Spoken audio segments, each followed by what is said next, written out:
भारत रक्षा मंच पक्षर श्री गुरु तेग बहादुर बलिदान दिवस पालित।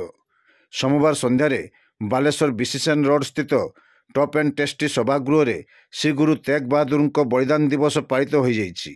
एही कार्यक्रम रे मुख्य वक्ता भाव विश्व हिंदू परिषद केंद्रीय अधिकारी गौरी प्रसाद रथ, राष्ट्रीय स्वयंसेवक संघर नगर संघ चालक गोपाल चंद्र नायक, स्थानीय सिख संप्रदायर सम्मान्य अमर सिंह वालिया, सुबेदार हार्नेक सिंह, सुबेदार मेजर माखन सिंह, गुरुप्रीत सिंह जोगदे श्री गुरु तेग बहादुर जीवनी तथा हिंदू समाज को रक्षा करने को जाई से निज जीवन को उत्सर्ग करथिले से विषय रे आलोकपात करथिले।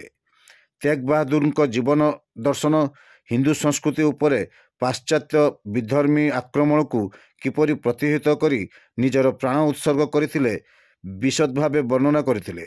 आगामी दिन में जदि वर्तमान हिंदू समाज सचेतन न हुए भयंकर परिस्थिति उपजिव बोली आशंका एड़ाई दे हेब नाही बोली कहिथिले।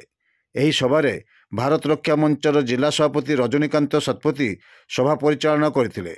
मधुसूदन हत्ता अतिथि परिचय करथिले। एही श्रद्धांजलि सभा भारत रक्षा मंच राज्य संपादक संजय महापात्र मार्गदर्शन तथा संगठन प्रमुख कार्यकर्ता मध्य सुधाकर पाढ़ी, कर्नल क्षेत्रमोहन महापात्र प्रमुख जोग देइथिले।